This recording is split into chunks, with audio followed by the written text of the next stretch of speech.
భూముల ఆక్రమణకు, పేదల సంపద కొల్లగొట్టడానికి మాత్రం ఖచ్చితంగా మేము వ్యతిరేకం. 1100 కోట్లతో అయిపోయేదానికి నువ్వు 10,000 కోట్లతో నేను చేస్తా అంటే మేము సవాల్ చేయకపోతే మరి మేమెందుకున్నాం ఇక ప్రతిపక్షంలో ప్రజల తరపున? అందుకే మీకు అర్థం కావాలనే ఇదంతా చూపెడుతున్నా నేను. అట్లే ఇగో ఇది మీకు ఐడియా ఉండాలని చెప్తా ఉన్నా. ఇది మూసి ప్రవహించే పద్ధతి. మీరు పైనుంచి హిమాయత్ సాగరు, ఉస్మాన్ సాగరు, దాని నుంచి కింద అక్కడ ఔటర్ రింగ్ రోడ్లో గట్కేసర్ దాకా మొత్తం మనం ఎట్లా జాలువారుతూ పోతుందో మూసి మీకు కనబడుతుంది. అందుకే ఏం చేసినాము, చెక్ డ్యామ్లు మొత్తం 15 చెక్ డ్యామ్లు కట్టి ఈ 55-57 కిలోమీటర్ల పరిధిలో మనం ఎక్కడికక్కడ నీళ్లు నిల్వ ఉంచినట్టయితే ప్రజలు పిల్లలు వచ్చినా ఆడుకున్నా చేసినా ఆ చుట్టుపక్కల ప్రజలకు కానీ హైదరాబాద్ ప్రజలకు కానీ ఆహ్లాదంగా ఉండేదానికి ఈ రకంగా చెక్ డ్యామ్లు కూడా గ్రేడియంట్ బట్టి డిజైన్ చేయడం జరిగింది. ఇది మనం కట్టిన ఎస్టీపీలు. నేను చెప్పిన ఏమి సినిమా స్టోరీలు కాదు. ఇవి మనం కట్టి నిర్మాణం పూర్తి చేసి ఈ ప్రభుత్వానికి అప్పచెప్పిన ఎస్టీపీలు. ఇవి మొత్తం 31 ఎస్టీపీలు. కోకాపేటలో ఒకటి కట్టినాం, ఇక్కడ పక్కనే ఉంటుంది, కావాలంటే మీరు పోయి చూడొచ్చు. నేను సబితక్కనే గతంలో ఇనాగరేట్ కూడా చేసినాం. 31 ఎస్టీపీలు. అంటే మీకు ఒక గొప్ప విషయం చెప్పాలి. ఇక్కడ కేసీఆర్ గారి విజన్ ఎంత గొప్పది అంటే భారతదేశంలోనే ఏ నగరం కూడా ఇవాళ 100% సివరేజ్ ట్రీట్మెంట్ చేస్తలేదు. ఈ 31 పూర్తయితే హైదరాబాద్ అనేది నెంబర్ 1 నగరం అవుతుంది మొత్తం సివరేజ్ ట్రీట్మెంట్ చేసే ఒకే ఒక్క నగరం.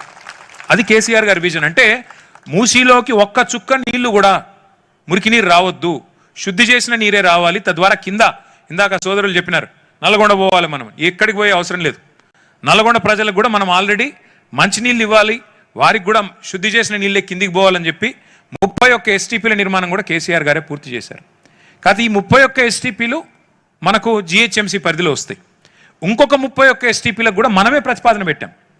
రేవంత్ రెడ్డి గారు పెట్టలేదు. అమృత్ 2 స్కీమ్ కింద నేనే మున్సిపల్ మంత్రిగా ఆనాడు పోయి మీకు చూపెడతా. అది కూడా ఒక్క నిమిషం. మొత్తం 31 ఎస్టీపీలు, కెపాసిటీ 1260. చూడొచ్చు. వివిధ దశల్లో నిర్మాణంలో ఉన్నప్పుడు మేము దగ్గరుండి పర్యవేక్షించి, ఇది ఫతేనగర్ కుకట్పల్లి కాన్స్టిట్యున్సీలో కట్టిన ఎస్టీపీ, దగ్గరుండి పర్యవేక్షించి వాటిని పూర్తి చేయడం జరిగింది. ఇగో కోకాపేటలో మా ఉప్పల్ ఎమ్మెల్యే గారు ఇక్కడే ఉన్నారు. ఉప్పల్లో, నల్లగండ్లలో, ముల్లకత్వాలో, పాలపిట్ట దగ్గర, పాలపిట్ట పార్క్ దగ్గర, అట్లాగే పెద్ద చెరువు, ఫతేనగరు, కోకాపేట, ఇవన్నీ కూడా 31 ఎస్టీపీలు. ఒక్క నీటి చుక్క కూడా మళ్ళీ రేవంత్ రెడ్డి గారు కొత్తగా చేయాల్సిన అవసరం ఏం లేదు. మురికి నీరు అనేది ట్రీట్ చేసిన తర్వాతనే మూసీలోకి వదలడానికి కట్టించింది మొత్తం కేసీఆర్ గారు అనే మాట కూడా నేను మీకు విజ్ఞప్తి చేస్తా ఉన్నా. ఇది ఇందాక నేను చెప్పింది. Telangana MA&UD minister KT Ramarao meets Hardeep Singh Puri. దేనికి? ఇక చూడండి ఇక్కడ ఒక్క నిమిషం. 2వ ఫేజ్ అమృత్లో కూడా మాకు అక్కడ రాసింది చూడండి. 2వ ఫేజ్ అమృత్లో మాకు మరొక 62 ఎస్టీపీలు కావాలి. మాస్టర్ ప్లాన్లో 62 ఉన్నాయి, మేము 31 కడుతున్నాము. ఇంకొక 31కి మీరు అనుమతి ఇవ్వండి. Phase 1 31 STPs would be taken up at rupees 3,800 crore. 3 STP packages are under tender stage అని చెప్పి మిగతా వాటికి డబ్బులు ఇవ్వండి అని అమృత్ స్కీమ్లో కూడా 2వ దశ కోసం కూడా కేసీఆర్ గారి ప్రభుత్వమే ఆనాడే మొత్తం ప్రతిపాదనలు కేంద్ర ప్రభుత్వానికి కూడా సమర్పిస్తే మొన్నవి మంజూరు వచ్చినాయి. దాన్ని రేవంత్ రెడ్డి గారు నేను చేసినా అని చెప్పుకుంటా ఉన్నాడు. కానీ అవి కూడా ఆ రోజు కేసీఆర్ గారి ప్రభుత్వమే చేసింది. మనం చేసిన ప్రయత్నం మొత్తం మీ కళ్ళ ముందు ఇక్కడ ఉంది. ఎట్లా సివరేజ్ ట్రీట్మెంట్ ప్లాంట్లు కట్టాలి, ఎట్లా మూసిలో శుద్ధి చేసిన నీరు వదలాలి. తర్వాత ఇగో లాస్ట్ మైల్ కోసం ఏం చేశామంటే ఇంటర్సెప్టర్ సూవర్స్ అని ఉంటాయి. ఇందాక నిన్న రేవంత్ రెడ్డి గారు మాట్లాడితే నాకు అర్థం కాలేదు. ఆయన నిజంగా అప్పుడప్పుడు మాట్లాడితే ఉండి మాట్లాడుతుండా లేక మాట్లాడుతున్నా కూడా అర్థమవుతుంది. నేను ఇట్లా మాట్లాడితే మళ్ళీ నాకు పొగరు ఎక్కువ, అహంకారం ఎక్కువ అని మళ్ళీ కాంగ్రెస్ వాళ్ళు తిడతారు. అయినా చెప్తున్నా. బాధ ఎక్కడ అనిపిస్తుంది అంటే మీరు మున్సిపల్ మంత్రి, 5,000 ఆటోలు ఇచ్చినాం, ఆటోలో చెత్త ఎత్తుతుండ్రో లేదో నాకు తెలియదు, ఏమనాలి మరి నిన్నగా? నేను ముఖ్యమంత్రిని, కానీ రైతు బంధు చేసినా, రైతు రుణమాఫీ చేసినా పడ్డాయో లేవో నాకు తెలియదు, ఏమనాలి నిన్ను చెప్పండి? ఇట్లా అంటేనేమో మళ్ళీ బాధ అనిపిస్తుంది. కానీ నిన్ను అంటాడు ఎస్టీపీల నీళ్లు తీసుకొచ్చి, ట్రీట్ చేసిన నీళ్లు తీసుకొచ్చి మూసిలోకి ఇడిచిపెట్టాను. మరి ఏడిచి పెట్టాలా? నీ జూబ్లీ హిల్స్ ప్యాలెస్ ఇడిచిపెట్టాలనా? ట్రీట్ చేసిన నీళ్ళు మూసిలోకే ఇడిచిపెడతాం కదా, ఇంకేటి ఇడిచిపెడతాం? ఆ ఇడిచిపెట్టే ముందు కూడా ఇంటర్సెప్టర్ సువర్స్ అని మేము ప్రతిపాదించి మొత్తం ఇప్పుడు 54 నాలాలు ఉంటాయి కదా, ఆ 54 నాలాల నుంచి వచ్చే వాటిని కొన్నిటిని ఒక దగ్గర తీసుకొచ్చి అవన్నిటిని ఇంటర్సెప్ట్ చేసి ఒక దగ్గరికి మళ్ళిచ్చి ట్రీట్ చేసి ఆ ట్రీటెడ్ వాటర్ని మూసీలోకి వదులుతాము. ట్రీట్మెంట్ అయినాక ఇంకెక్కడ వదులుతాం? మరి మీ ఇంటికి వదులుతామా? ఈ మాట అంటే కోపం వస్తుంది ఆయనకి. మళ్ళీ నాకు అహంకారం, పొగరు, ఈ మాటలు మాట్లాడతారు. ఇది కూడా తెలియని ఆయన మున్సిపల్ మంత్రి ఎట్లయితాడు? ఇది కూడా తెలియని ఆయన మూసి సుందరీకరణ చేస్తారంట, మనం వినాలంట. ఇంకా విచిత్రం మీరు చూడండి, మాకు ఆశ్చర్యం అనిపించేది. అసలు ఈ ప్రాజెక్టు అంటే నేను నిన్న చట్టాలు పాటిస్తామని చెప్తారేమో అనుకున్నా. అసలు ఈ ప్రాజెక్టు విషయంలో ఈ రోజు వరకు 2.5 ఏళ్ళు అయింది నీ ప్రభుత్వం వచ్చి. ఎన్వైరన్మెంట్ ఇంపాక్ట్ అసెస్మెంట్ చేసినవా? సోషల్ ఇంపాక్ట్ అసెస్మెంట్ చేసినవా? అసలు డీటెయిల్డ్ ప్రాజెక్ట్ రిపోర్ట్ ఉందా నీ దగ్గర? సమగ్ర ప్రణాళిక ఉందా? ఈ ప్రశ్నకు సమాధానం ఉందా ప్రభుత్వంలో? నిన్నేం చెప్పారు? డిపిఆర్ ప్రజెంటేషన్ ఇస్తామన్నారు. ఆయన నరసింహారెడ్డి గారు మాట్లాడితే ఏం చెప్తున్నాడు? మీ దగ్గర సూచనలు అన్నీ తీసుకొని ఇప్పుడు డిపిఆర్ తయారు చేస్తామని చెప్తున్నాడు. ఏం అర్థం చేసుకోవాలి ప్రభుత్వాన్ని? ఎట్లా అర్థం చేసుకోవాలి? నువ్వు డిపిఆర్ఏ తయారు చేయలేదు, మరి పోయి రిచ్మండ్ విల్లాస్లో 2 మార్కులు ఎందుకు వేస్తున్నావు? నువ్వు పోయి ప్రజల ఆస్తుల మీద 2 మార్కులు ఎందుకు వేస్తున్నావు? వాళ్ళని 0 వాల్యూ ఎందుకు చేస్తున్నావు? ఎందుకు ప్రాహిబిటెడ్ లిస్ట్లో పెడుతున్నావు? డిపిఆర్ఏ దిక్కులేదు నీకు, అసలు ఏం చేస్తావో నీకే తెలియదు. అట్లాంటప్పుడు ఎందుకు ప్రజల ఆస్తులను ఈ రకంగా చేస్తూ ఉన్నావు? ఇంకా విచిత్రమైన మాట రేవంత్ రెడ్డి గారు చెప్తున్నారు, మేము టీడీఆర్లు ఇస్తాం.